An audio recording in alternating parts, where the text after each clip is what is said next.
La medicina derivada de la física newtoniana veía al cuerpo como un artefacto físico, y si algo anda mal, es consecuencia de un problema en la mecánica de una máquina física. Y esto fue hasta 1925, cuando entró una nueva física, la física cuántica. ¿Qué es irrelevante de la física cuántica?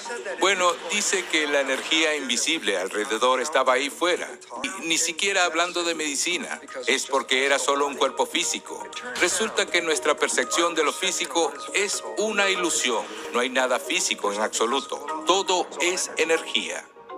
Al observar cualquier parte del cuerpo con un microscopio, digamos una mano, y ves dentro de la mano, encuentras células. Dentro de ellas obtienes ADN en el centro de la célula. Miras dentro de ese ADN y encuentras átomos. Miras dentro de los átomos y no hay nada allí. Bueno, hay protones, neutrones, electrones, pero 99,999999999% de ese espacio es vacío. Si un protón fuera una manzana, del tamaño de una manzana, el electrón más cercano estaría en el tamaño de un grano de sal y estaría aproximadamente a 2 kilómetros de distancia. Las partículas en sí mismas emergen esencialmente de lo que se llama campo cuántico. Y, en última instancia, puedes pensar en partículas como ondas de energía, literalmente vibraciones de energía, que cambian cómo piensa tu mente. Y pasa de algo aparentemente sólido y permanente a algo que puede cambiar y luego se puede curar. Hace mucho tiempo que era la palabra espíritu, fuerzas invisibles en movimiento que actuaban sobre el reino físico. La física cuántica nos está transportando a una época en que las fuerzas invisibles, pasadas por alto por la medicina, resultaron ser las fuerzas principales que controlan todo. Y me pregunté, ¿qué incluyen?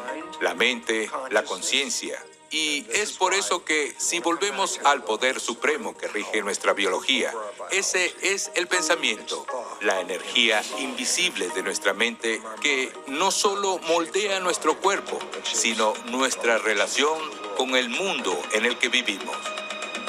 Tenemos un sistema de salud enfermo en el que los médicos y las aseguradoras lo tratan los síntomas, pero no van realmente a la raíz fundamental. En muchos casos, no se ocupan de la persona como un todo. Se enfocan en el síntoma y luego prescriben un medicamento, que luego tiene un efecto secundario. Y la rueda sigue girando, más toxicidad, más enfermedad, más mala salud.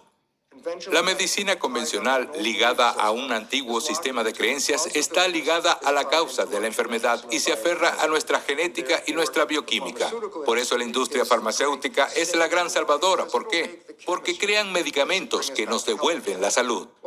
Resulta que eso es totalmente falso. Hay muy pocas enfermedades que son realmente orgánicas. De hecho, el 100% de la diabetes tipo 2 no tiene nada que ver con la genética, sino con el estilo de vida. El 90% o más de las enfermedades cardiovasculares no tienen ningún problema orgánico con el individuo. Eso es solo consecuencia de lidiar con el estrés. ¿Significa que la medicina es algo negativo? Absolutamente no. La medicina hace milagros con el trauma. Si sufro un daño físico o tengo un accidente de tránsito y mis vísceras están colgando, no se me envía a un quiropráctico y no necesito un masajista. Y la homeopatía realmente no va a ayudar. Necesito un cirujano.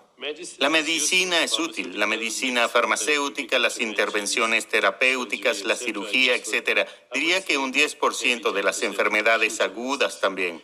Pero si tienes una enfermedad crónica, no importa cuál sea, cáncer, enfermedad cardíaca, enfermedades autoinmunes, usa un enfoque holístico que lo abarque todo, la mente, el cuerpo, las emociones, la curación energética, incluso la curación a distancia, todo lo que influya la experiencia mente, cuerpo, emociones.